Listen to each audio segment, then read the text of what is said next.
মুর্শিদাবাদের মতো একটা ঘটনা আমাদেরকে চোখে দেখতে হচ্ছে, কানে শুনতে হচ্ছে। কি ঘটনা ঘটছে? সেখানে 3 জন মুসলিম তারা শহীদ হয়েছে, 2 জন হিন্দু ভাই তিনি মারা গেছেন। এই হিন্দু ভাইয়ের মারার পিছনে দায়ী কারা? মুসলমানদের ভাইদের দায়ী করব। মুসলমানদের ভাইদের মারলো কারা? হিন্দু ভাইদের দাবি করব না। কখনো এনআরসির নামে সারা ভারতবর্ষের মানুষকে পথে নামিয়েছেন। এখন নতুন করে একটা জাতিকে টার্গেট করে যে বিল নিয়ে এসছে, ওয়াকফ বিল সংশোধিত করার নাম করে যে বিলটা নিয়ে এসছে, পূর্ববর্তী ওলামাদের কাছ থেকে, বক্তাদের কাছ থেকে আপনারা শুনেছেন যে সম্পদ নিজের বাপ ফেলে সম্পত্তি আল্লাহর নামে দলিল করে দেওয়ার পর, ওয়াকফ করার পরে সেই সম্পত্তিতে কোনো রকমভাবে হস্তক্ষেপ করা যায় না। সেই সম্পত্তির প্রতি শকুনের নজর পড়েছে। যে নরেন্দ্র দাস দামোদর মোদী 2014 সালে ক্ষমতায় আসার আগে প্রতিটি মানুষের ব্যাংক অ্যাকাউন্টে 14 লক্ষ টাকা দেওয়ার কথা ঘোষণা করেছিল, বেকার সমস্যা সমাধানের জন্য চাকরির কথা বলেছিল।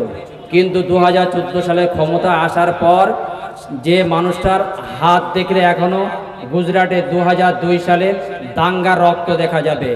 নরেন্দ্র দামোদর দাস মোদী উনি ময়দানে নেমে দাঙ্গা করেননি, ওনার ছেলেটা যায়নি, ওনার আত্মীয় স্বজন ভাইপোরা যায়নি, ওনার প্রতিবেশীরা যায়নি।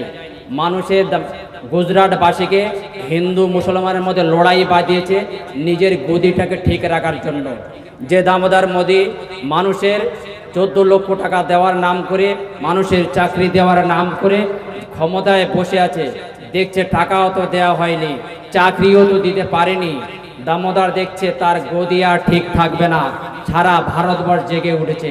ঠিক এমনি একটি সময় ওয়াকফ বিল অ্যামেন্ডমেন্ট বলে যে বিলটা নিয়ে এসেছে, কমের গায়ের যে ছাপটা লাগাতে এসেছে, তার বিনিময় ফল কি দেখেছি আমরা? আমাদের বাংলার বুকে শান্তি সম্প্রীত ভ্রাতৃত্বর বাংলায় আজ মুর্শিদাবাদের মতো একটা ঘটনা আমাদেরকে চোখে দেখতে হচ্ছে, কানে শুনতে হচ্ছে।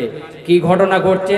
সেখানে 3 জন মুসলিম তারা শহীদ হয়েছে, 2 জন হিন্দু ভাই তিনি মারা গেছেন। এই হিন্দু ভাইয়ের মারার পিছনে দায়ী কারা? মুসলমানদের ভাইদের দায়ী করব। মুসলমানদের ভাইদের মারলো কারা? হিন্দু ভাইদের দাবি করব না। একমাত্র আমার পূর্বের বক্তা বলছিলেন, ধর্মের আফিন খাইয়ে মানুষকে এমনভাবে পাগল করে রেখেছে যে মানুষ তোমাদেরকে ধর্মের মন্দির মসজিদের নামে, পাকিস্তান হিন্দুস্তানের নামে, তোমাদের হিন্দু মুসলমানের নামে তোমাদের ধর্মের আফিন খাইয়ে দিচ্ছি। তোমরা মাতালের মতো একে অপরের পিছনে লড়াই করো, একে অপরের জান নিতে থাকো। আমি মোদি সাহা ক্ষমতায় ঠান্ডা ঘরে বসে আমরা টিভি চ্যানেলে দেখতে থাকবো। মুর্শিদাবাদে সবে 5টা গিয়েছে, ক্যানিং পূর্বে কটে যায় দেখতে হবে, আপনার ক্যানিং অনেক কটা যায় দেখতে হবে। ধর্মের আফিনটা ঠিক করে কি কাজে লাগাতে পেরেছি? যদি অমিত শাহ, নরেন্দ্র মোদী, দামোদর দাস মোদী তিনি কেন্দ্রে টিভি চ্যানেলে যদি দেখতে না পান যে ধর্মের আফিন কাজে লাগেনি, এরপরে দেখা যাবে আরও বড় কোনো আবার নতুন করে ধর্মীয় কোনো আবেগ মানুষের মধ্যে নিয়ে আসতে চলবে, মানুষের মধ্যে লড়াই বাঁধিয়ে দেওয়ার চক্রান্ত করবে। কিন্তু দামোদর দাস মোদীর তাকে সতর্ক হওয়া দরকার, সাবধান হওয়া দরকার। আমাদের এই নারায়ণপুর অঞ্চলে ভাই সালাউদ্দিন সাহেব যেভাবে হিন্দু মুসলিম দলিত আদিবাসী সবাইকে কাঁধে কাঁধ মিলিয়ে যেভাবে নারায়ণবাসী জেগে উঠেছে, ক্যানিং পূর্বের মানুষ জেগে উঠেছে, বাংলার মানুষ জেগে উঠেছে, সারা ভারতবর্ষের মানুষ জেগে উঠেছে। মোদি হুঁশিয়ার, তোমাকে কিন্তু চায়ের দোকান থেকে যারাই ঠান্ডা ঘরে পাঠিয়েছে, সেই ভারতবর্ষের মানুষকে যখন পথে নামিয়েছো, এই ভারতবর্ষের মানুষ তোমাকে গদি থেকে ছুঁড়িয়ে আবার বাইরে বার করে দেবে। বন্ধুগণ, আপনারা জানেন এই ওয়াকফ বিল প্রত্যাহারের দাবিতে সারা ভারতবর্ষ জুড়ে যে আন্দোলন শুরু হয়েছে, এই আন্দোলন এখানে শেষ নয়। এই আন্দোলন আগামী 26শে এপ্রিল ব্রিগেড মহাময়দানে সেখানে বিশাল সমাবেশ ঘটবে।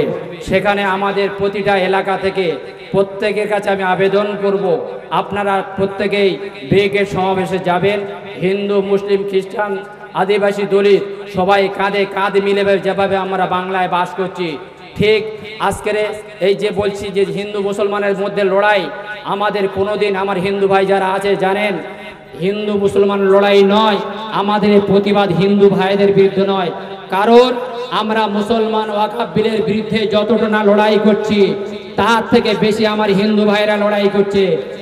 পশ্চিম বাংলার বুকে সারা ভারতবর্ষ জুড়ে মাত্র 40টা সংসদ আছে, কিন্তু এই ওয়াকফ বিল ওয়াকফ কালা কানুনের বিরুদ্ধে আমাদের ওয়াকফ বিল বানানোর জন্য, মসজিদ বাঁচানোর জন্য, কবরস্থান বাঁচানোর জন্য, আমাদের মাদ্রাসা বাঁচানোর জন্য, ঈদগাহ বাঁচানোর জন্য ভোট দিয়েছেন কতজন জানেন?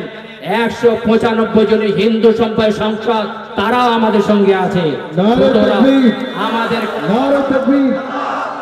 সুতরাং নরেন্দ্র দামোদর দাস মোদী এটা বুঝেছে, ওর নিজের দলের সংসদ যারা, তাদের মধ্যে 8 জন সংসদ তারাও এই বিলকে বাঁচানোর জন্য ভোট দিয়েছে।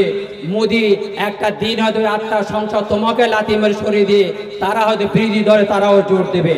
নীতিশ কুমার যিনি মুসলিমদের কথা দিয়েছিল, সংখ্যালঘুদের কথা দিয়েছিল ওয়াকফ বিলের বিরুদ্ধে তিনি ভোট দেবেন, কিন্তু তিনি সেই ওয়াকফ বিলের পক্ষে ভোট দিয়েছে।